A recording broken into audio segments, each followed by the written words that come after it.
ചുഴലിക്കാറ്റ് ഗുജറാത്തിൽ വീശിയടിക്കുന്നു. നിരവധി വൻ മരങ്ങൾ കടപുഴകി. കള്ള തുറമുഖത്തും ചുഴലിക്കാറ്റിന്റെ ഭീകരത ദൃശ്യമായിരുന്നു. തീരദേശത്ത് താമസിക്കുന്ന 21,000 പേരെ സുരക്ഷിത സ്ഥാനങ്ങളിലേക്ക് മാറ്റി. പ്രദേശവാസികൾക്ക് സഹായം നൽകാൻ സൈന്യം തയ്യാറെടുത്തു.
വിവരങ്ങളുമായി കിരൺ ബാബുവാണ് ചേരുന്നത്. കിരൺ, ഈ ദൃശ്യങ്ങൾ പറയുന്നുണ്ട് കാറ്റ് എത്രത്തോളം ശക്തമെന്ന്. ആശങ്ക എപ്രകാരം, എന്തൊക്കെയാണ് ഒരുക്കങ്ങൾ? അഭിലാഷ, ഇനിയും കൂടുതൽ ശക്തിപ്പെടും എന്നുള്ള സൂചനയാണ് കേന്ദ്ര കാലാവസ്ഥാ വകുപ്പ് നൽകുന്നത്. വ്യാഴാഴ്ച രാവിലെയോടുകൂടി കൂടുതൽ വേഗത ആർജിക്കാൻ സാധ്യതയുണ്ട്. അത് 125 മുതൽ 135 വരെയോ അല്ലെങ്കിൽ പരമാവധി 145 മുതൽ 150 കിലോമീറ്റർ വേഗതയിലും വീശിയടിക്കാനുള്ള സാധ്യതയാണ് കാണുന്നത്. ഇതുകൂടി കണക്കിലെടുത്ത് കേന്ദ്ര ആഭ്യന്തരമന്ത്രി അമിത്ഷായുടെ നേതൃത്വത്തിൽ പ്രത്യേക യോഗം ചേർന്ന് തീരുമാനങ്ങൾ എടുക്കുകയാണ്. എല്ലാ സേനയും തന്നെ കര, നാവിക, വ്യോമ സേനയുടെ സഹായത്തിന് സജ്ജമായി തന്നെ നിൽപ്പുമുണ്ട്. അതോടൊപ്പം തന്നെ ദുരന്ത നിവാരണ അതോറിറ്റി ഇതിന്റെ ഏകോപനം ചുമതലയും ഏറ്റെടുത്തിട്ടുണ്ട്. പ്രധാനമായും സൗരാഷ്ട്ര, കച്ച് തീരങ്ങളിലാണ് ഇതിന്റെ ഏറ്റവും കൂടുതൽ ആഘാതമുണ്ടാകാൻ സാധ്യതയുള്ളത്. ഇപ്പോഴും അവിടെ തന്നെയാണ് കാറ്റ് വീശി അടിച്ചുകൊണ്ടിരിക്കുന്നത്. ഈ മേഖലയിൽ ഓറഞ്ച് അലർട്ട് പ്രഖ്യാപിച്ചിരിക്കുകയാണ്. ഗുജറാത്തിന്റെ ഈ തീരത്തുള്ള എല്ലാ ബീച്ചുകളും പൂർണ്ണമായും അടച്ചിരിക്കുകയാണ്. മത്സ്യബന്ധനത്തിനടക്കം കടുത്ത നിയന്ത്രണങ്ങളാണ് ഏർപ്പെടുത്തിയിരിക്കുന്നത്.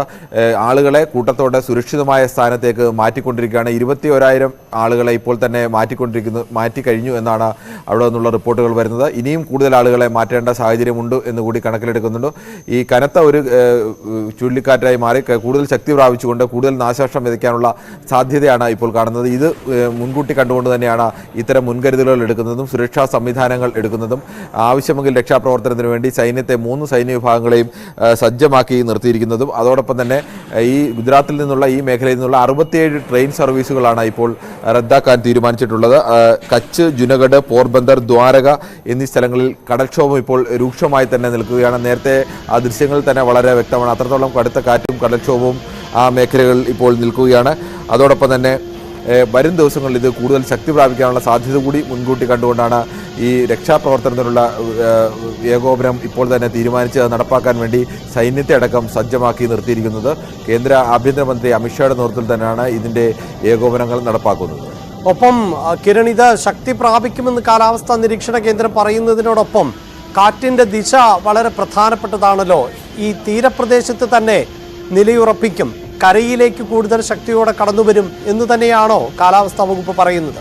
അതിനുള്ള സാധ്യത ഉണ്ട് എന്ന് തന്നെയാണ് ഇപ്പോൾ നിലവിൽ കാലാവസ്ഥാ വകുപ്പ് പറയുന്നത്. അതുകൊണ്ട് തന്നെയാണ് ഇങ്ങനെ അടിയന്തരമായി ഒരു യോഗം ചേർന്നുകൊണ്ട് എല്ലാവിധ സംവിധാനങ്ങളും ഒരുക്കാൻ തീരുമാനിച്ചത്. 3 സേനയുടെയും സംവിധാനങ്ങൾ ഇങ്ങനെ ഒരു കനത്ത ഒരു ആഘാതത്തിലേക്ക് പോയി കഴിഞ്ഞാൽ ഗുജറാത്തിനെ സംബന്ധിച്ച് കഴിഞ്ഞ 5 വർഷത്തിനിടയിൽ 4 പ്രധാനപ്പെട്ട ചുഴലിക്കാറ്റുകൾ വീശിയടിക്കുകയും ഈ തീരദേശ മേഖലയിലാകെ വലിയ നാശനഷ്ടങ്ങൾ ഉണ്ടാവുകയും ഒക്കെ ചെയ്തതാണ്. ഈ അനുഭവങ്ങളുടെ കൂടി പശ്ചാത്തലത്തിലാണ് നേരത്തെ തന്നെ തീരുമാനമെടുത്ത് അതിന് ആവശ്യമായ സജ്ജീകരണങ്ങൾ ഒരുക്കുന്നത്. അങ്ങനെ വീശിയടിക്കാനുള്ള സാധ്യത കൂടിയുണ്ട്. കാറ്റിൻ്റെ ദിശ മാറാൻ അത് ഓരോ 5-6 മണിക്കൂറിനിടയിലും ഇത് അപ്ഡേറ്റ് ചെയ്യുന്നുണ്ട്. നിലവിലെ മുന്നറിയിപ്പ് അനുസരിച്ച് കേന്ദ്ര കാലാവസ്ഥാ വകുപ്പ് നൽകുന്ന മുന്നറിയിപ്പ് അനുസരിച്ച് വ്യാഴാഴ്ചയോടുകൂടിയാണ് ഇത് ഏറ്റവും ശക്തിയോടുകൂടി വരാൻ സാധ്യത. വ്യാഴാഴ്ച ജൂൺ 15 വൈകുന്നേരത്തോടു കൂടിയാണ് ഏറ്റവും ശക്തിയാവാനുള്ള സാധ്യത. ആ സമയത്ത് 125 മുതൽ 135 കിലോമീറ്റർ വരെ വേഗതയിൽ എത്താൻ സാധ്യതയുണ്ട്. അത് 145 മുതൽ 150 കിലോമീറ്റർ വരെ വേഗതയിൽ പ്രാപിക്കാനുള്ള സാധ്യതയും ഇപ്പോൾ കാണുന്നുണ്ട്. അങ്ങനെ 145-150 കിലോമീറ്റർ വേഗതയിലാണ് വീശിയടിക്കുന്നതെങ്കിൽ കോൺക്രീറ്റ് കെട്ടിടങ്ങൾക്കടക്കം കേടുപാടുകൾ സംഭവിക്കാനും വൻ മരങ്ങളെല്ലാം മറിഞ്ഞു വീഴാനും ഒക്കെ വലിയ നാശനഷ്ടത്തിലേക്ക് നീങ്ങാനുള്ള സാധ്യതയുണ്ട്. അങ്ങനത്തെ ഒരു സാധ്യത കൂടി മുൻകൂട്ടി കണ്ടുകൊണ്ടാണ് നേരത്തെ തന്നെ അതിനുള്ള സജ്ജീകരണങ്ങൾ ഒരുക്കുന്നത്. ഇങ്ങനെ കാശി വീശിയടിക്കുന്ന സമയത്ത് ഹെലികോപ്റ്റർ അടക്കമുള്ള സംവിധാനങ്ങൾ ഉപയോഗിച്ചുകൊണ്ടുള്ള രക്ഷാപ്രവർത്തനങ്ങൾ അസാധ്യമാണ്. അപ്പോൾ അതിനു വേണ്ടിയുള്ള മുൻകൂട്ടിയുള്ള സൗകര്യങ്ങൾ സൈന്യത്തിന് എങ്ങനെ ഓരോ സ്ഥലത്തും എത്തിച്ചേരാൻ കഴിയും, എവിടെ നിന്നെല്ലാം ആളുകളെ മാറ്റണം, ആ ആളുകളെ സുരക്ഷിതമായ സ്ഥാനത്തേക്ക് മാറ്റിക്കൊണ്ടിരിക്കുന്ന പ്രക്രിയ ആരംഭിച്ചു കഴിഞ്ഞു. ഇപ്പോൾ തന്നെ കണക്കനുസരിച്ച് 21,000 ആളുകളെ സുരക്ഷിത സ്ഥാനങ്ങളിലേക്ക് മാറ്റി എന്നാണുള്ള റിപ്പോർട്ടുകളാണ് വരുന്നത്. അതോടൊപ്പം തന്നെ ഇനിയും കൂടുതൽ ആളുകളെ മാറ്റേണ്ടതുണ്ടെങ്കിൽ ആ ആവശ്യമായ സജ്ജീകരണങ്ങൾ ഒരുക്കിയിട്ടുണ്ട്. അത് വരും ദിവസങ്ങളിൽ കാറ്റ് ഏത് തരത്തിലാണ് ശക്തി പ്രാപിക്കുന്നത്, കാറ്റിൻ്റെ ദിശ കരയിലേക്ക് തന്നെ വരാൻ സാധ്യതയുണ്ട്, മാറിപ്പോകാൻ സാധ്യതയുണ്ട്, ഇതിനെല്ലാം അടിസ്ഥാനപ്പെടുത്തിയിരിക്കും അത്തരം രക്ഷാപ്രവർത്തനങ്ങൾ ആരംഭിക്കുക. ഗുജറാത്ത് തീരം കനത്ത ജാഗ്രതയിലാണ്. വാർത്തയുടെ വിശദാംശങ്ങളാണ് കിരൺ ബാബു നൽകിയത്. സംസ്ഥാനത്തും കാലവർഷം ശക്തമാവുകയാണ്. ഇന്ന് വ്യാപകമായ മഴ പലയിടങ്ങളിലും ലഭിച്ചു കഴിഞ്ഞു. 10 ജില്ലകളിൽ യെല്ലോ അലർട്ട് പ്രഖ്യാപിച്ചിരിക്കുകയാണ്. പാലക്കാട്, മലപ്പുറം, വയനാട്, കാസർഗോഡ് ജില്ലകളിൽ ഗ്രീൻ അലർട്ടാണ് ഉള്ളത്. കനത്ത മഴയെ തുടർന്ന് കോഴിക്കോടിൻ്റെ കിഴക്കൻ മലയോര മേഖലയിൽ മലവെള്ളപ്പാച്ചിൽ ഉണ്ടായി. ഇരുവഞ്ഞിപ്പുഴയുടെ ആനക്കാമ്പൊയിൽ പ്രദേശത്താണ് മലവെള്ളപ്പാച്ചിൽ ഉണ്ടായത്. കോടഞ്ചേരി, തിരുവമ്പാടി മേഖലകളിലും മലവെള്ളപ്പാച്ചിൽ ഉണ്ടായി. വനപ്രദേശത്ത് ഉൾപ്പെടെ കനത്ത മഴയാണ് ലഭിച്ചുകൊണ്ടിരിക്കുന്നത്. താമരശ്ശേരി ചുരം മേഖലയിലും മഴയുണ്ട്.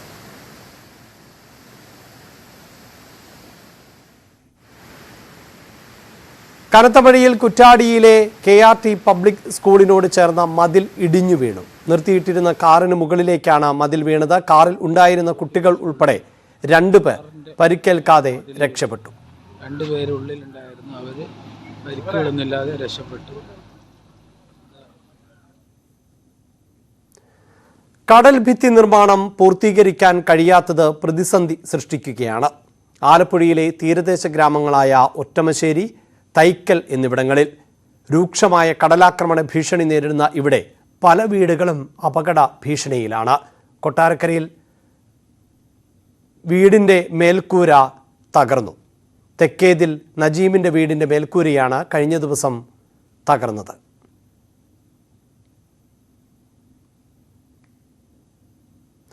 കാലവർഷം ശക്തി പ്രാപിച്ചതോടെ പൊഴിയൂർ ഉൾപ്പെടെ തിരുവനന്തപുരം ജില്ലയിലെ തീരമേഖലയിൽ കടൽക്ഷോഭം. 6 വീടുകൾ പൂർണ്ണമായും 4 വീടുകൾ ഭാഗികമായും തകർന്നു. 30-ലധികം വീടുകളിൽ വെള്ളം കയറി. ഉമേഷ് ബാലകൃഷ്ണന്റെ റിപ്പോർട്ടിലേക്ക്. മൺസൂൺ പതിയെ ശക്തി പ്രാപിക്കുകയാണ്. ഇന്നലെ അർദ്ധരാത്രി മുതൽ സംസ്ഥാന വ്യാപകമായി മഴ ലഭിച്ചു. പ്രത്യേകിച്ച് തെക്കൻ ജില്ലകളിലും മധ്യ കേരളത്തിലും കൂടുതൽ മഴ ലഭിച്ചു. കോഴിക്കോട് മഴ ലഭിച്ച സാഹചര്യമുണ്ടായി. എന്നാൽ ഇപ്പോഴും കടൽക്ഷോഭം രൂക്ഷമായി തുടരുകയാണ്. ഞാനിപ്പോൾ ഉള്ളത് തിരുവനന്തപുരം പൊഴിയൂരാണ്. പൊഴിയൂരിൽ ഇന്നലെ വൈകിട്ടോടു കൂടി ഉണ്ടായ കടൽക്ഷോഭത്തിൽ ഈ പ്രദേശത്ത് നിരവധി വീടുകൾക്ക് നാശനഷ്ടങ്ങൾ സംഭവിച്ചു. എല്ലാം നശിച്ചു പോയി. എല്ലാം നശിച്ചു പോയി. ഇന്നലെ എത്ര മണിയായിരുന്നു സംഭവം? രാവിലെ ഒന്നും ഉണ്ടായിരുന്നു, മെനഞ്ഞാന്നും ഉണ്ടായിരുന്നു. ഈ ഗ്ലാസും എല്ലാം പോയി. വീട്ടിനകത്തൊരു വെള്ളം കയറി. ഒരു വീടുകളുടെ അവസ്ഥയല്ല, ഒട്ടുമിക്ക വീടുകളുടെയും അവസ്ഥ സമാനം അവസ്ഥ തന്നെയാണ്. ഈ രീതിയിൽ തന്നെയാണ് ഈ പ്രദേശത്ത് ഏകദേശം ഈ റൂട്ടുകളിൽ തന്നെ ഏകദേശം ഒരു 30-ലധികം വീടുകളാണ് ഇന്നലെ വെള്ളം കയറിയത്. പല വീടുകളും ഭാഗികമായി തകർന്നു. ഭാഗികമായി തകർന്നതിനെ തുടർന്ന് പല വീടുകളിൽ നിന്നും ആളുകൾ പൂർണ്ണമായി ഒഴിഞ്ഞു. ചേട്ടാ, എന്താ ഇവിടുത്തെ അവസ്ഥ? ഇതിനു മുമ്പേ ഭയങ്കര കടലാക്രമണമാണ്. ഇന്നലെ ഭയങ്കര കടലാക്രമണം. രാവിലെ കോഴിയൊക്കെ രക്ഷപ്പെട്ടു, പിള്ളേരെ ഇങ്ങോട്ടൊക്കെ തൂക്കി. അപ്പുറത്തെ വീട്ടിലാണ് താമസിക്കുന്നത്. 3 വീടിന്റെ കുടുംബം ഒരു വീട്ടിലാണ് താമസിക്കുന്നത്. ടാങ്ക് പൈപ്പ് എല്ലാം അടിച്ച് തകർത്ത് എല്ലാം വീടിന്റെ അകത്തെല്ലാം ഭയങ്കര വെള്ളപ്പൊക്കം. ഒരു നേരത്തിൽ ആഹാരത്തിന് പോലും വഴിയില്ല. കുഞ്ഞുങ്ങളൊക്കെ എല്ലാം കറങ്ങിയായിരുന്നു. വലിയ ദുരിതാവസ്ഥയാണ് ഈ പ്രദേശങ്ങളിൽ നിന്ന് റിപ്പോർട്ട് ചെയ്യാനുള്ളത്. കടൽക്ഷോഭം രൂക്ഷമായി തുടരുന്നുണ്ട്. 3 മുതൽ 3.4 മീറ്റർ വരെ ഉയരത്തിൽ കടൽക്ഷോഭം ഉണ്ടാകുമെന്നാണ് പറയുന്നത്. ഇത് നേരെ തമിഴ്നാട്ടിലേക്ക് കണക്ട് ചെയ്യുന്ന റോഡാണ്. ഈ റോഡ് ആ ഭാഗം കഴിഞ്ഞാൽ പിന്നെ പൂർണ്ണമായി തകർന്നു പോയിട്ടുണ്ട്. റോഡും തകർന്നു പോയി. ഈ ഭാഗത്തേക്ക് നിന്നും വാഹനങ്ങൾ കടത്തിവിടുന്ന പ്രദേശമാണ്. അവിടെയാണ് പൂർണ്ണമായി റോഡുകൾ തകർന്നത്. എന്തായാലും കുറച്ച് കുട്ടികളൊക്കെ ഉണ്ട് ഇവിടെ. ഇന്നലെ ഇവിടെ വലിയ കടലൊക്കെ അടിച്ച് ഞങ്ങള് മുങ്ങി. എന്റെ പാൻറ്റെല്ലാം നനഞ്ഞ് ഞങ്ങൾ അകത്തൊക്കെയാണ് കയറി നിന്നത്. എന്തായാലും ബിബോർജോയ് ചുഴലിക്കാറ്റിന്റെ സ്വാധീനം ഈ മേഖലയിൽ നിന്ന് കുറഞ്ഞതോടുകൂടിയാണ് മൺസൂൺ കാറ്റ് കൂടുതലായി വന്നു തുടങ്ങിയത്. മൺസൂൺ കാറ്റ് ലഭിക്കുന്നതിനനുസരിച്ച് വീണ്ടും മൺസൂൺ ശക്തി പ്രാപിക്കാൻ സാധ്യതയുണ്ട്. നിലവിൽ കൂടുതൽ മേഘാവൃതമാണ് അറബിക്കടൽ. എന്നാലും കാറ്റ് ശക്തമാകുന്നതിനനുസരിച്ച് കൂടുതൽ മഴ ലഭിച്ചു തുടങ്ങും. ക്യാമറാമാൻ ഹരിക്കൊപ്പം ഉമേഷ് ബാലകൃഷ്ണൻ, ന്യൂസ് 18 തിരുവനന്തപുരം.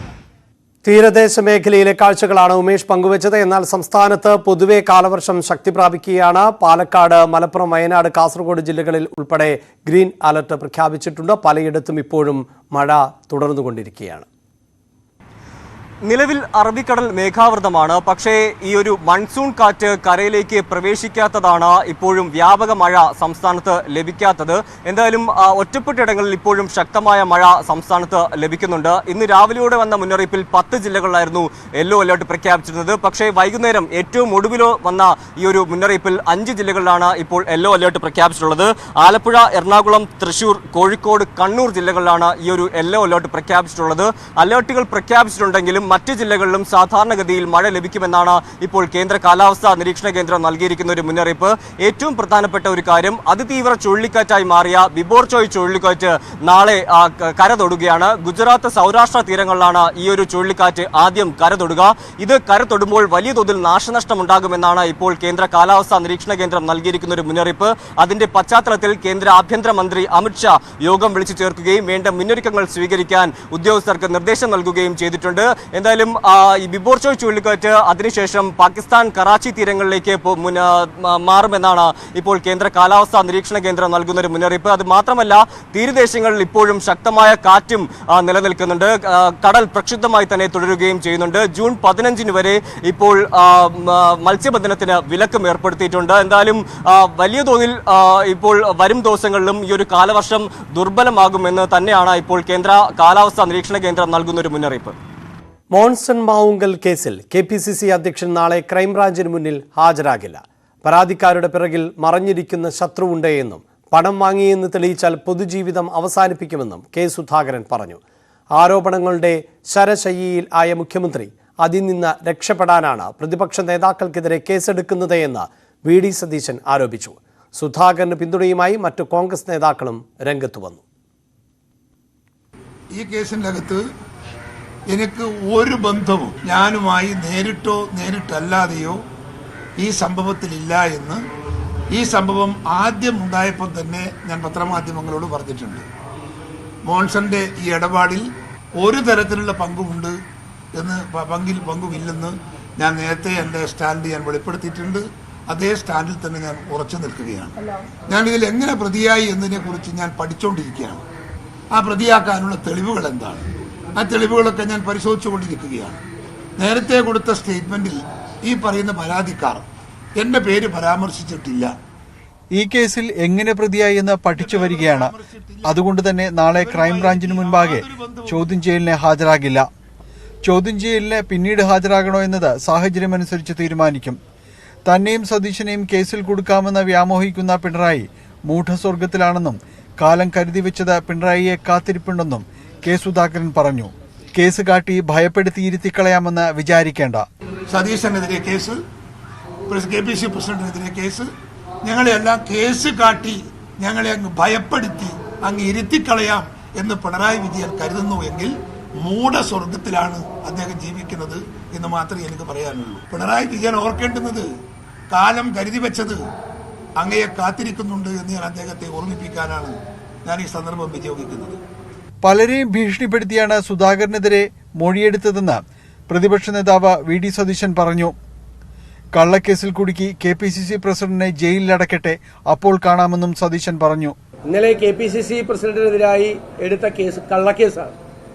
KPCC പ്രസിഡന്റിന് യാതൊരു പങ്കുമില്ലാത്തൊരു കേസിൽ യഥാർത്ഥത്തിൽ നന്നായി അന്വേഷിച്ചുകൊണ്ടിരുന്നിരുന്ന ഉദ്യോഗസ്ഥനെ മാറ്റി സ്വന്തക്കാരനെ ആയ ഒരു ഉദ്യോഗസ്ഥനെ തിരികെ കയറ്റി ഇല്ലാത്ത തെളിവുകൾ ഉണ്ടാക്കി പല സാക്ഷികളെയും ഭീഷണിപ്പെടുത്തി മൊഴി കൊടുപ്പിച്ചിട്ടാണ് ഇങ്ങനെയൊരു കേസ് ഉണ്ടാക്കിയിരിക്കുന്നത്. ശബരിമല കാലത്ത് മോൺസൺ പാർട്ടി പത്രത്തിന്റെ വിശ്വസ്തനായിരുന്നു.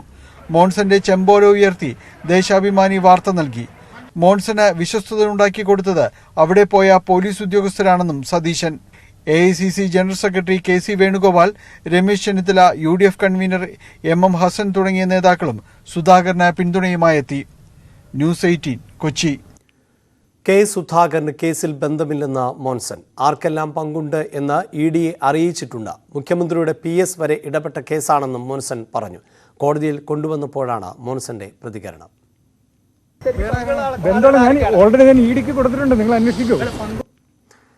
കെ സുധാകരൻ ഇടപാടിൽ ഇടനിലക്കാരനായിരുന്നുവെന്നും സുധാകരനെ വിശ്വസിച്ചാണ് മോൻസൺ മാവുങ്കലിന് പണം നൽകിയത് എന്നും കേസിലെ പരാതിക്കാരൻ ഷമീർ.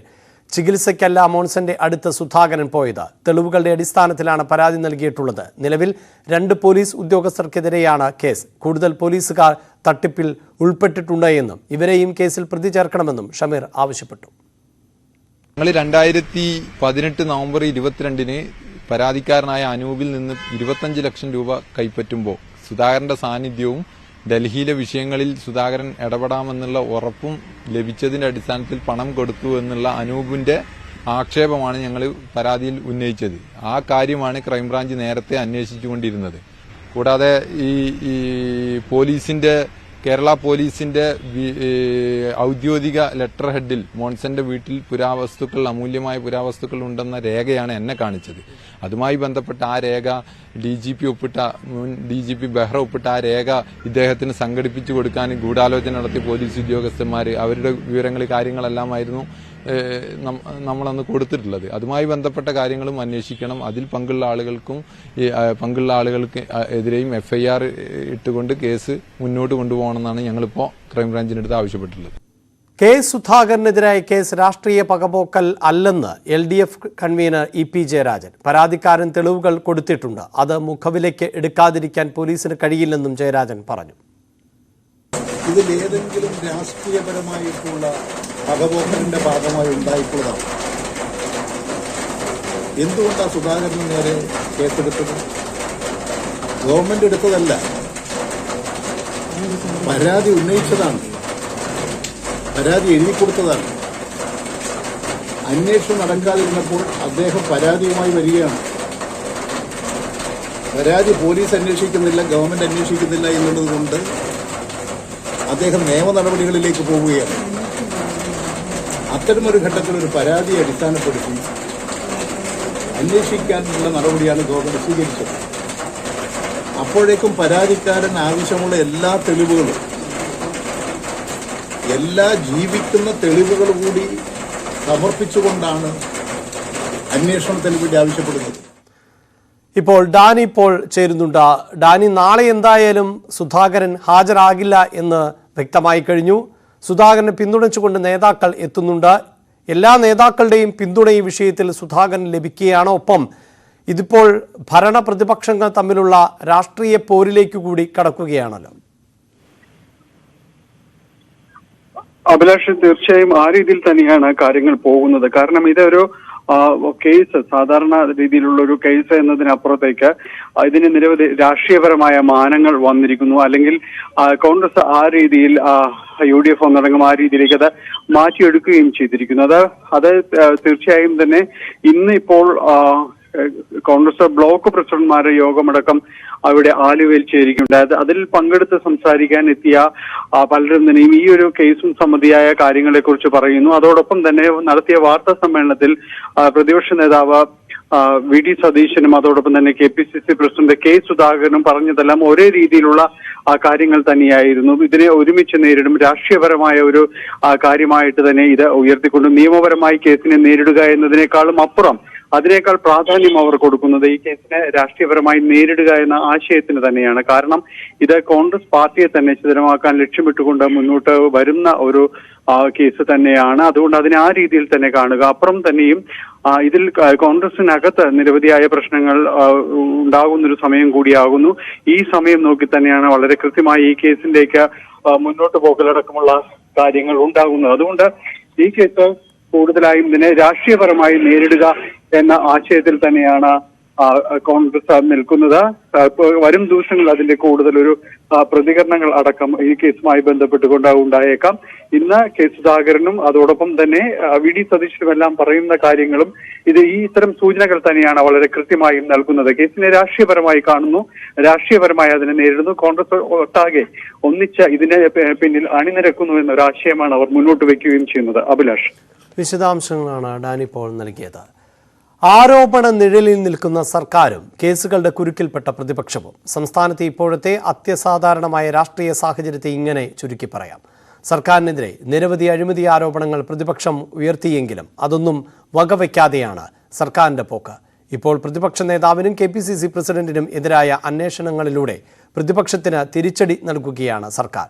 ഗ്രൂപ്പ് പോര് ശക്തമായ കോൺഗ്രസ് ആകട്ടെ സർക്കാരിനെതിരെ ഒറ്റക്കെട്ടായി നീങ്ങാനുള്ള കരുത്ത് ചോർന്ന നിലയിലുമാണ്. തുടർച്ചയായ അഴിമതി ആരോപണങ്ങൾ, സർക്കാരിന്റെ സ്വപ്ന പദ്ധതികളിൽ പലതും സംശയ നിഴലിൽ. അതിനപ്പുറം SFI എന്ന വിദ്യാർത്ഥി സംഘടന CPM-നെ തുടർച്ചയായി ഉണ്ടാക്കുന്ന പൊല്ലാപ്പുകൾ വേറെയും. ഏതു സർക്കാരും ആടിയുലയുന്ന രാഷ്ട്രീയ സാഹചര്യം. എന്നാൽ സംസ്ഥാനത്ത് പിണറായി സർക്കാരിനെ ആ രീതിയിൽ പ്രതിരോധത്തിലാക്കാൻ പ്രതിപക്ഷത്തിന് കഴിയുന്നുണ്ടോ എന്നാണ് ചോദ്യം. അതിനുത്തരം ഇല്ല എന്ന് തന്നെയാണ്. വിജിലൻസ് കേസിൽ പ്രതിയായ പ്രതിപക്ഷ നേതാവ്, പുരാവസ്തു തട്ടിപ്പ് കേസിൽ പ്രതിയായ KPCC അധ്യക്ഷൻ, പ്രതിപക്ഷ ആക്രമണങ്ങളെ പ്രതിരോധിക്കാൻ സർക്കാരിനും ഭരണമുന്നണിക്കും ആയുധമായി മാറുകയാണ് പ്രതിപക്ഷത്തെ പ്രധാനികൾക്കെതിരെയുള്ള അന്വേഷണങ്ങൾ. രാഷ്ട്രീയ പകപോക്കലെന്ന് പറഞ്ഞ് പ്രതിപക്ഷത്തിന് സർക്കാർ നീക്കത്തെ പ്രതിരോധിക്കാം. എങ്കിലും അതിന് കോൺഗ്രസിനുള്ളിൽ നിന്ന് തന്നെ എത്രത്തോളം പിന്തുണ ലഭിക്കുമെന്ന് കണ്ടറിയണം. വലിയ ആരോപണങ്ങൾ നേരിടുമ്പോഴും സർക്കാരിനെ ഒരു പരിധിക്കപ്പുറം പ്രതിരോധത്തിലാക്കാൻ കോൺഗ്രസിനും പ്രതിപക്ഷ മുന്നണിക്കും കഴിയാതെ പോകുന്നതിന് കാരണം തമ്മിലടി തന്നെയാണ്. മുൻനിര നേതാക്കൾ തന്നെ മുന്നിട്ടിറങ്ങി ഗ്രൂപ്പ് കളിക്കുന്ന കോൺഗ്രസ് സംഘടന എന്ന നിലയിൽ അങ്ങേയറ്റം ക്ഷീണാവസ്ഥയിലാണ്. അതുകൊണ്ട് തന്നെ പ്രതിപക്ഷ നേതാവിനും പാർട്ടി പ്രസിഡന്റിനുമെതിരെയുള്ള കേസുകളെ ഒറ്റക്കെട്ടായി നേരിടാൻ കോൺഗ്രസ് പാർട്ടിക്ക് പരിമിതികളുണ്ട്. മുഖ്യ പ്രതിപക്ഷ പാർട്ടിയിലെ ഈ അനൈക്യം തന്നെയാണ് വലിയ അർത്ഥത്തിൽ സർക്കാരിന്റെ ശക്തി. സമീപകാലത്തൊന്നും ഒരു ഇടതുമുന്നണി സർക്കാരും നേരിടാത്തത്ര ആരോപണങ്ങളാണ് രണ്ടാം പിണറായി സർക്കാരിന് 2 വർഷത്തിനുള്ളിൽ നേരിടേണ്ടി വന്നത്. സർക്കാരിന്റെ പ്രധാന വികസന പദ്ധതികളൊക്കെ പ്രതിപക്ഷം സംശയനിഴലിലാക്കി. തുടർച്ചയായ തെളിവുകൾ നിരത്തി പ്രതിപക്ഷ നേതാവും മുൻ പ്രതിപക്ഷ നേതാവും സർക്കാരിനെ കടന്നാക്രമിച്ചു. സംസ്ഥാനത്തിന്റെ ശുഷ്കമായ ഖജനാവ് ചൂണ്ടിക്കാട്ടിയും വിമർശനങ്ങളുണ്ടായി. അതിനു പുറമെയാണ് SFI ഉൾപ്പെടെയുള്ള ബഹുജന സംഘടനകൾ CPM-ന് നിരന്തരമുണ്ടാക്കുന്ന തലവേദന. ഇത്രയുമായിട്ടും പതറാതെ മുന്നോട്ടു പോകാൻ സർക്കാരിന് കരുത്തു നൽകുന്നത് പ്രതിപക്ഷം തീർത്തും ദുർബലമെന്ന തിരിച്ചറിവാണ്.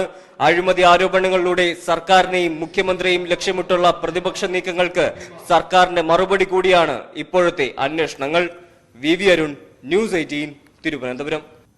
വ്യാജ സർട്ടിഫിക്കറ്റ് കേസിൽ 8ാം ദിവസവും വിദ്യയെ പിടികൂടാനാകാതെ പോലീസ്. അട്ടപ്പാടി ഗവൺമെന്റ് കോളേജ് പ്രിൻസിപ്പലിന്റെ അടക്കം ഇന്റർവ്യൂ ബോർഡിൽ ഉണ്ടായിരുന്ന അധ്യാപകരുടെ രഹസ്യമൊഴിയെടുക്കാനുള്ള നടപടികൾ പോലീസ് ആരംഭിച്ചു. മഹാരാജാസ് കോളേജ് പ്രിൻസിപ്പലിന്റെ മൊഴി നീലേശ്വരം പോലീസ് രേഖപ്പെടുത്തി. ആർഷോ നൽകിയ ഗൂഢാലോചന കേസിൽ ക്രൈംബ്രാഞ്ച് സംഘം പോലീസിനോട് CCTV ദൃശ്യങ്ങൾ ആവശ്യപ്പെട്ടു. വിദ്യയെ സംരക്ഷിക്കുന്നത് CPIM ആണ് എന്ന് പ്രതിപക്ഷ നേതാവ് ആരോപിച്ചു. സുബി വിശ്വനാഥന്റെ റിപ്പോർട്ടിലേക്ക്. വ്യാജ സർട്ടിഫിക്കറ്റ് കേസ് പ്രതി K വിദ്യ ഇപ്പോഴും ഒളിവിൽ തുടരുകയാണ്. 8ാം ദിവസവും പോലീസിന് വിദ്യയെ കണ്ടെത്താൻ സാധിച്ചിട്ടില്ല.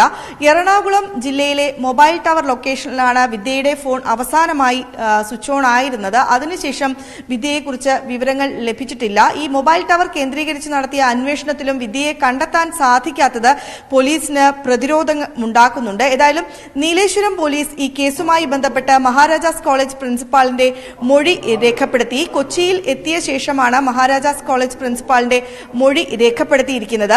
ഒപ്പം മഹാരാജാസ് കോളേജിലെ സീലും എംബ്ലവും നീലേശ്വരം പോലീസ് പരിശോധിച്ചിട്ടുണ്ട്. ഒപ്പം ഈ വിദ്യയെ സംബന്ധിച്ച ചോദ്യത്തിന് വിദ്യയെക്കുറിച്ച് അന്വേഷിക്കുകയാണ് എന്നൊരു മറുപടിയാണ് നീലേശ്വരം പോലീസ് പറഞ്ഞിരിക്കുന്നത്.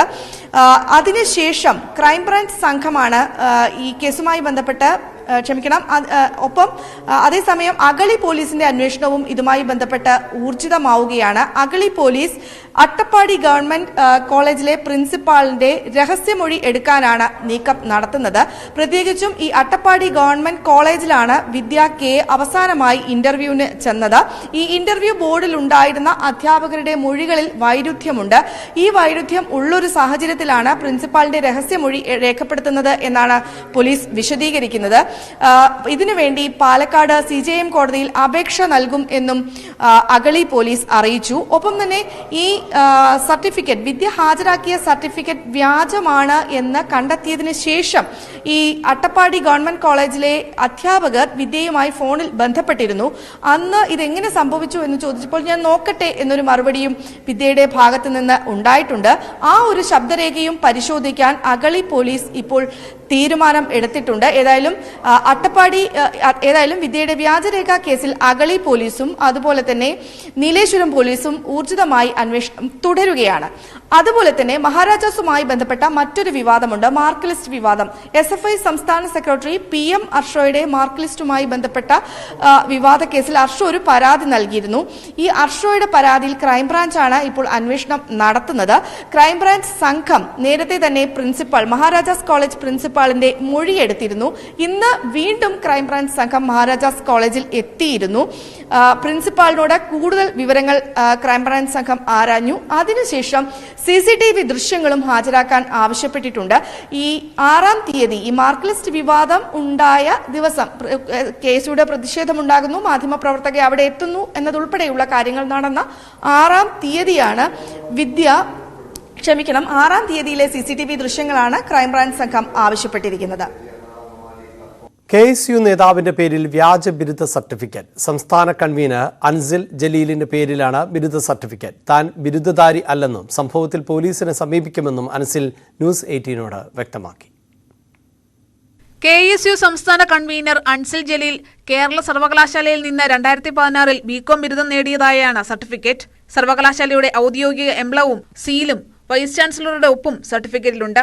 2014 മുതൽ 2018 വരെ PK രാധാകൃഷ്ണനായിരുന്നു കേരള സർവകലാശാല വൈസ് ചാൻസലർ. സർട്ടിഫിക്കറ്റിൽ കാണിച്ചിരിക്കുന്ന ഒപ്പ് 2004 മുതൽ 2008 വരെ ചാൻസലറായിരുന്ന ഡോക്ടർ MK രാമചന്ദ്രൻ നായരുടേതും. സർട്ടിഫിക്കറ്റിലെ രജിസ്റ്റർ നമ്പറുകളിലും വൈരുദ്ധ്യമുണ്ട്.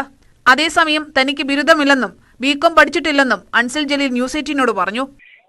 എനിക്ക് യാതൊരുവിധ ബന്ധവുമില്ല. നിങ്ങൾക്ക് ആർക്ക് വേണമെങ്കിലും തിരക്കാം, അന്വേഷിക്കാം. എനിക്കറിയില്ല. ഈ സർട്ടിഫിക്കറ്റ് എന്ന് പറയുന്നത് എനിക്കറിയില്ല. ഞാൻ പിന്നെ എങ്ങനെ അതിന് പറയണ്ടേ? എനിക്ക് അറിയുന്ന കാര്യമല്ലേ പറയണ്ടേ? എനിക്കറിയത്തില്ല.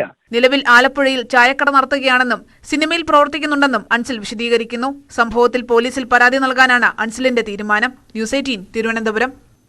സർക്കാരിനെ വിമർശിച്ചാൽ കേസെടുക്കുമെന്ന് പറഞ്ഞിട്ടില്ലെന്ന് CPIM സംസ്ഥാന സെക്രട്ടറി MV ഗോവിന്ദൻ. താൻ പറയാത്ത കാര്യം തന്റെ മേൽ കെട്ടിവെക്കുകയാണ്. ആർഷോയ്ക്കെതിരെ നടന്നത് ഗൂഢാലോചനയാണ്. അതിന് മുൻകൈയെടുത്തത് ചില മാധ്യമങ്ങളാണ്. ക്രിമിനൽ കുറ്റങ്ങളിൽ മാധ്യമങ്ങളെ ഒഴിവാക്കാൻ വകുപ്പില്ലെന്നും MV ഗോവിന്ദൻ പറഞ്ഞു. മാധ്യമ സ്വാതന്ത്ര്യത്തിൽ കേന്ദ്ര സർക്കാരിനെതിരെ CPIM general secretary Sitaram Yechury. മാധ്യമ മേഖലയ്ക്ക് നേരെ കേന്ദ്രം അതിക്രമം നടത്തുകയാണ്. മാധ്യമപ്രവർത്തകരെ ഭീഷണിപ്പെടുത്തുകയും തെറ്റായ കാരണം പറഞ്ഞ് ജയിലിൽ അടയ്ക്കുകയും ചെയ്യുന്നു. എന്നാൽ ഈ നടപടികൾക്ക് സത്യത്തെ ഇല്ലാതാക്കാൻ കഴിയില്ലെന്നും യെച്ചൂരി ട്വിറ്ററിൽ പ്രതികരിച്ചു. ട്വിറ്റർ മുൻ CEO ജാക്ക് ഡോഴ്സിയുടെ വെളിപ്പെടുത്തലിലാണ് യെച്ചൂരിയുടെ പ്രതികരണം. ഇത് പിണറായിക്കും ഇടത് സർക്കാരിനും ബാധകമാണ് എന്ന് പ്രതിപക്ഷ നേതാവ് റീട്വീറ്റ് ചെയ്തു. യൂത്ത് കോൺഗ്രസിൽ നോമിനി തർക്കം രൂക്ഷം. രാഹുൽ മാങ്കൂട്ടത്തിലിനെതിരെ A ഗ്രൂപ്പിലെ പ്രബല വിഭാഗം രംഗത്തു വന്നതിന് പിന്നാലെ തിരുവനന്തപുരത്ത് A ഗ്രൂപ്പിനുള്ളിൽ ഭിന്നത. ഷജീർ നേമത്തെ ജില്ലാ പ്രസിഡന്റ് സ്ഥാനത്തേക്ക് മത്സരിപ്പിക്കാനുള്ള ഷാഫി പറമ്പലിന്റെ നീക്കത്തിന് എതിരെ മുതിർന്ന നേതാക്കൾ രംഗത്തു വന്നു. ഡാൻ കുര്യൻ റിപ്പോർട്ടിലേക്ക്. യൂത്ത് കോൺഗ്രസ് അധ്യക്ഷ സ്ഥാനത്തേക്ക് A ഗ്രൂപ്പിന്റെ ഔദ്യോഗിക സ്ഥാനാർത്ഥിയായി രാഹുൽ മാങ്കൂട്ടത്തലിനെ മത്സരിപ്പിക്കാനുള്ള നീക്കത്തിനെതിരെയാണ് A ഗ്രൂപ്പിലെ ഒരു വിഭാഗം പ്രബല നേതാക്കൾ ഇപ്പോൾ രംഗത്തെത്തിയിരിക്കുന്നത്. മുൻ A ഗ്രൂപ്പ് നേതാക്കളായ തിരുവഞ്ചൂർ രാധാകൃഷ്ണനും T സിദ്ദിഖും അടക്കം രാഹുൽ മാങ്കൂട്ടത്തലിന്റെ സ്ഥാനാർത്ഥിത്വത്തെ ചോദ്യം ചെയ്തുകൊണ്ട് രംഗത്തെത്തിയിരിക്കുന്നു. ഒപ്പം തന്നെ രാഹുൽ മാങ്കൂട്ടത്തലിന്റെ സ്വന്തം ജില്ലയായ പത്തനംതിട്ടയിലും കോട്ടയത്തും തൃശ്ശൂരിലും മലപ്പുറത്തും കോഴിക്കോട്ടും അടക്കം രാഹുലിന്റെ സ്ഥാനാർത്ഥിത്വത്തിനെതിരെ പൊതുവികാരം A ഗ്രൂപ്പിനുള്ളിൽ രൂപപ്പെട്ടിട്ടുണ്ട് എന്ന വിവരമാണ് പുറത്തു വരുന്നത്. അങ്ങനെയാണെങ്കിൽ ചാണ്ടി ഉമ്മൻ അടക്കമുള്ള നേതാക്കൾ, ചാണ്ടി ഉമ്മൻ, JS അഖിൽ, KM അഭിജിത്ത് തുടങ്ങി A ഗ്രൂപ്പിലെ മുതിർന്ന നേതാക്കൾ, ഒപ്പം തന്നെ യുവ നേതാക്കൾ, അവരെല്ലാവരും രാഹുലിന്റെ സ്ഥാനാർത്ഥിത്വത്തെ ചോദ്യം ചെയ്യുകയാണ്. അതായത് ചാനൽ ചർച്ചകളിലെ ഒരു മുഖം എന്നതിനപ്പുറത്തേക്ക് പ്രവർത്തകർക്കിടയിൽ നിന്ന് താഴെ തട്ടിൽ പ്രവർത്തിച്ചുള്ള പരിചയം രാഹുലിനില്ല. സംഘടനയെ നയിക്കേണ്ടത് സംഘടനയ്ക്ക് വേണ്ടി അടിയേറ്റവരാണ്, പൊരുതിയവരാണ്, തെരുവിൽ സമരം ചെയ്തവരാണ് എന്നൊരു പൊതുവികാരമാണ് ഇവർ പരസ്പരം പങ്കുവെച്ചുകൊണ്ടിരിക്കുന്നത്. ഏതെങ്കിലും വിധേനെ രാഹുലിനെ സ്ഥാനാർത്ഥിയാക്കുന്ന ഒരു സാഹചര്യം, എ ഗ്രൂപ്പിന്റെ ഔദ്യോഗിക സ്ഥാനാർത്ഥിയാക്കുന്ന ഒരു സാഹചര്യം ഉരുത്തിരിഞ്ഞാൽ കൃത്യമായി തങ്ങളുടെ പിന്തുണ കെ.സി. വേണുഗോപാലിന്റെ നോമിനിയായി മത്സരിക്കുന്ന ബിനു ചുള്ളിയിലാകുമെന്ന കാര്യവും എ ഗ്രൂപ്പ് നേതൃത്വത്തെ അവർ കൃത്യമായി തന്നെ അറിയിച്ചിട്ടുമുണ്ട്. അപ്പോൾ ഇപ്പോൾ വ്യക്തമാകുന്ന മത്സരചിത്രം എ ഗ്രൂപ്പിന്റെ ഔദ്യോഗിക സ്ഥാനാർത്ഥിയായി രാഹുൽ മാങ്കൂട്ടത്തിൽ മത്സരിക്കുന്ന സാഹചര്യം വന്നാൽ ഐ ഗ്രൂപ്പിന്റെ രമേശ് ചെന്നിത്തലയുടെ പിന്തുണയോടെ മത്സരിക്കുന്ന അബിൻ വർക്കിയുമായിട്ടായിരിക്കും ഏറ്റുമുട്ടേണ്ടി വരിക. ഇവർക്കൊപ്പം കെ.സി. വേണുഗോപാലിന്റെ നോമിനിയായി ബിനു ചുള്ളിയിൽ കൂടി എത്തുന്നതോടെ മത്സരരംഗം സജീവമാകും. ഇതിൽ രാഹുൽ മാങ്കൂട്ടത്തിലാണ് മത്സരിക്കുന്നത് എന്ന കാര്യത്തിൽ ഏകദേശം ഒരു ധാരണ എ ഗ്രൂപ്പിന്റെ ഭാഗത്ത് നിന്ന് ഔദ്യോഗികമായി പുറത്തു വരികയുമാണ്. അങ്ങനെയാണ് എങ്കിൽ രാഹുലിനെതിരെ പരസ്യമായി എ ഗ്രൂപ്പിലെ മുതിർന്ന നേതാക്കൾ രംഗത്തെത്തിയേക്കാം. അത് എ ഗ്രൂപ്പിൽ വലിയ പൊട്ടിത്തെറികളിലേക്ക് നീങ്ങുന്ന രാഷ്ട്രീയ സാഹചര്യമാണ് ഇപ്പോൾ ഉരുത്തിരിഞ്ഞുകൊണ്ടിരിക്കുന്നത്. കോൺഗ്രസിലെ തർക്കത്തിൽ ഗ്രൂപ്പ് നേതാക്കൾക്ക് മറുപടിയുമായി പ്രതിപക്ഷ നേതാവ് വി.ഡി. സതീശൻ പാർട്ടി പ്രസിഡന്റിനെയും പ്രതിപക്ഷ നേതാവിനെയും കേസിൽപ്പെടുത്താൻ ശ്രമിക്കുമ്പോൾ മറ്റു വിഷയങ്ങൾ ഉയർത്താൻ ശ്രമിക്കുന്ന നേതാക്കൾ ആത്മപരിശോധന നടത്തണമെന്നായിരുന്നു സതീശന്റെ പ്രതികരണം. സെക്രട്ടേറിയറ്റിലും മന്ത്രിയുടെ വസതിയിലും ഇ ഡി റെയ്ഡ്. വൈദ്യുതി മന്ത്രി സെന്തിൽ ബാലാജിയുടെ സെക്രട്ടേറിയറ്റിലെ ഓഫീസിലാണ് റെയ്ഡ്. രാവിലെ മന്ത്രിയുടെ ഔദ്യോഗിക വസതിയിലും ഇ ഡി പരിശോധന നടത്തിയിരുന്നു. കേന്ദ്രസേനയും ഇ ഡി ഉദ്യോഗസ്ഥർക്കൊപ്പം ഉണ്ടായിരുന്നു. എന്നാൽ മന്ത്രിയുടെ ഓഫീസിന് മുന്നിൽ തമിഴ്നാട് പോലീസ് കേന്ദ്രസേനയെ തടഞ്ഞു. സരുണേ ജോസിന്റെ റിപ്പോർട്ടിലേക്ക്. ഇന്ന് രാവിലെയാണ് തമിഴ്നാട് വൈദ്യുതി എക്സൈസ് വകുപ്പ് മന്ത്രി സെന്തിൽ ബാലാജിയുടെ ഔദ്യോഗിക വസതിയിൽ ഇ ഡി പരിശോധനയ്ക്കെത്തിയത്. സെന്തിൽ ബാലാജിയുടെ സഹോദരന്റെ വീട്ടിലും ഇ ഡി റെയ്ഡ് നടന്നു. ഇതുൾപ്പെടെ 12 ഇടങ്ങളിലാണ് ഇ ഡി ഉദ്യോഗസ്ഥർ പരിശോധനയ്ക്ക് എത്തിയത്. കേന്ദ്രസേനയ്ക്കൊപ്പമായിരുന്നു ഇ ഡി ഉദ്യോഗസ്ഥർ റെയ്ഡ് നടത്താൻ എത്തിയത്. ഔദ്യോഗിക വസതിയിലെ റെയ്ഡിന് ശേഷമായിരുന്നു സെക്രട്ടേറിയറ്റിലെ മന്ത്രിയുടെ ഓഫീസിലും ഇ ഡി പരിശോധന നടത്തിയത്. എന്നാൽ സെക്രട്ടേറിയറ്റിലെ ഓഫീസിലേക്ക് കയറാൻ കേന്ദ്ര സേനയെ തമിഴ്നാട് പോലീസ് അനുവദിച്ചില്ല. തമിഴ്നാട് പോലീസ് തടയുകയായിരുന്നു. നേരത്തെ ജയലളിത മന്ത്രിസഭയിൽ അന്ന് AIADMK നേതാവായിരുന്ന സെന്തിൽ ബാലാജി ജയലളിത മന്ത്രിസഭയിൽ മുമ്പ് ഗതാഗത മന്ത്രിയായിരുന്നു. ആ സമയത്ത് ജോലിക്ക് കൈക്കൂലി വാങ്ങിയെന്ന കേസിലാണ് സെന്തിൽ ബാലാജിക്കെതിരെയുള്ള ഇ ഡിയുടെ നടപടി. നേരത്തെ ആദായ നികുതി വകുപ്പും സെന്തിൽ ബാലാജിയുമായി ബന്ധപ്പെട്ട 40 ഇടങ്ങളിൽ പരിശോധന നടത്തിയിരുന്നു. ഇതിന് തൊട്ടു പിന്നാലെയാണ് ഇപ്പോൾ ഇ ഡിയുടെ പരിശോധനയും പുരോഗമിക്കുന്നത്. തമിഴ്നാട് മുഖ്യമന്ത്രി M.K. സ്റ്റാലിൻ ഇ ഡി നടപടിയെ അപലപിച്ച് രംഗത്ത് വന്നിട്ടുണ്ട്. തമിഴ്നാട് രാഷ്ട്രീയത്തിൽ പിൻവാതിലിലൂടെ ഇടപെടാൻ BJP ശ്രമിക്കുന്നു, ഇത് അപലപനീയമാണ് എന്നായിരുന്നു M.K. സ്റ്റാലിൻ്റെ പ്രതികരണം. സെന്തിൽ ബാലാജി ഈ അന്വേഷണത്തോട് സഹകരിക്കുമെന്ന് വ്യക്തമാക്കിയിട്ടുണ്ട്. രാവിലെ വ്യായാമം നടക്കാൻ പോകുമ്പോഴായിരുന്നു ഇത്തരം ഇ ഡിയുടെ വിവരം ഇ ഡി പരിശോധനയുടെ വിവരം താൻ അറിഞ്ഞത്. ആ സമയത്ത് ഒരു ടാക്സി വിളിച്ച് വീട്ടിലേക്ക് പോവുകയായിരുന്നു. ഈ അന്വേഷണവുമായി ബന്ധപ്പെട്ട് സഹകരിക്കും, എല്ലാ ഇ ഡി ആവശ്യപ്പെടുന്ന രേഖകളൊക്കെ ഹാജരാക്കും എന്നും സെന്തിൽ ബാലാജി ഇതിനോട് പ്രതികരിച്ചിട്ടുണ്ട്.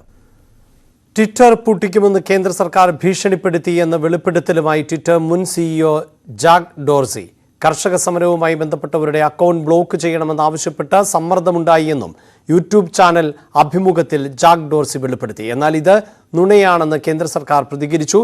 വെളിപ്പെടുത്തൽ ശരിവെച്ച് കർഷക സംഘടനകൾ കേന്ദ്രത്തിന് എതിരെ വിമർശനവുമായി രംഗത്തെത്തി. കോൺഗ്രസ് ഉൾപ്പെടെയുള്ള പ്രതിപക്ഷ പാർട്ടികളും സർക്കാരിനെതിരെ രംഗത്തു വന്നു. തമിഴ്നാട്ടിൽ BJP AIADMK സഖ്യത്തിൽ ഭിന്നത. ജയലളിതയെ പരോക്ഷമായി സൂചിപ്പിച്ച് BJP സംസ്ഥാന അധ്യക്ഷൻ K. അണ്ണാമലയെ നടത്തിയ പരാമർശത്തിന് എതിരെ AIADMK പ്രമേയം പാസാക്കി. ഇന്ന് തമിഴ്നാട്ടിലുണ്ടായ മറ്റൊരു പ്രധാനപ്പെട്ട രാഷ്ട്രീയ സംഭവവികാസം AIADMKയും BJPയും തമ്മിലുള്ള ഭിന്നതയാണ്. BJP സംസ്ഥാന അധ്യക്ഷൻ K. അണ്ണാമലയ്ക്കെതിരെ AIADMK general secretary Edappadi Palaniswami രംഗത്ത് വന്നിരിക്കുന്നു. കഴിഞ്ഞ ദിവസം ഒരു ഇംഗ്ലീഷ് മാധ്യമത്തിൽ നൽകിയ അഭിമുഖത്തിൽ BJP സംസ്ഥാന അധ്യക്ഷനായ അണ്ണാമലൈ ഈ തമിഴ്നാട് രാഷ്ട്രീയത്തെക്കുറിച്ച് നടത്തിയ പരാമർശമാണ് വിവാദമായത്. അതായത് തമിഴ്നാട് അഴിമതിയിൽ നിറഞ്ഞിരിക്കുന്ന സംസ്ഥാനമാണ്. അഴിമതി കേസിൽ മുൻ മുഖ്യമന്ത്രിമാർ ഉൾപ്പെടെ ജയിൽ പോയിട്ടുണ്ടെന്നും ശിക്ഷ അനുഭവിച്ചിട്ടുണ്ടെന്നുമായിരുന്നു അണ്ണാമലയുടെ പരാമർശം. ഇത് ജയലളിതയെ പരോക്ഷമായി വിമർശിച്ചാണ് എന്നായിരുന്നു വിലയിരുത്തൽ. ഇതിനെതിരെയാണ് AIADMK രംഗത്ത് വന്നിരിക്കുന്നത്. ജയലളിതയെ അപമാനിച്ചു, രാഷ്ട്രീയ പക്വതയില്ലാത്ത പ്രതികരണമാണ് അണ്ണാമലയിൽ നിന്നുണ്ടായത് എന്നാണ് എടപ്പാടി പളനിസ്വാമിയുടെ ആരോപണം. അതാ AADMK അണ്ണാമലയ്ക്കെതിരെ പ്രമേയവും പാസാക്കിയിട്ടുണ്ട്. കഴിഞ്ഞ ദിവസമാണ് അമിത്ഷാ, കേന്ദ്ര ആഭ്യന്തരമന്ത്രി അമിത്ഷാ തമിഴ്നാട്ടിൽ സന്ദർശനം നടത്തിയത്. അന്ന് AADMK BJP സഖ്യം തമിഴ്നാട്ടിൽ ലോക്സഭാ തെരഞ്ഞെടുപ്പിൽ 25 സീറ്റ് നേടണമെന്ന് അമിത്ഷാ നിർദ്ദേശിച്ചിരുന്നു. ഇതിന് തൊട്ടു പിന്നാലെയാണ് ഇത്തരത്തിൽ ഒരു വിവാദം തമിഴ്നാട്ടിൽ ഉണ്ടായിരിക്കുന്നത്.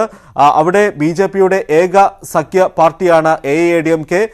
ലോക്സഭാ തെരഞ്ഞെടുപ്പ് അടുത്തു നിൽക്കുമ്പോൾ ഈ NDAയിലെ ഭിന്നത തീർച്ചയായും വരും ദിവസങ്ങളിൽ ചർച്ചയാകും. കാരണം ഈ തമിഴ്നാട്ടിൽ അമിത്ഷായുടെ കഴിഞ്ഞ ദിവസം സന്ദർശനമൊക്കെ വലിയ രീതിയിൽ രാഷ്ട്രീയ വിവാദത്തിന് വരെ തിരികൊളുത്തിയിരുന്നു. ഈ ഒരു സാഹചര്യത്തിൽ കൂടിയാണ് ഇപ്പോൾ തമിഴ്നാട്ടിൽ NDA സഖ്യത്തിൽ ഭിന്നത ഉണ്ടായിരിക്കുന്നത്. AADMK അവിടെ BJP സംസ്ഥാന അധ്യക്ഷനെതിരെ പരസ്യമായി രംഗത്ത് വരികയും പ്രമേയം പാസാക്കുകയും ചെയ്തിരിക്കുന്നു. ഇനി ലോകകപ്പ് കളിക്കാനില്ലെന്ന് ലയണൽ മെസ്സി. ഖത്തറിലേത് തന്റെ അവസാന ലോകകപ്പാണ് എന്നും അദ്ദേഹം പറഞ്ഞു.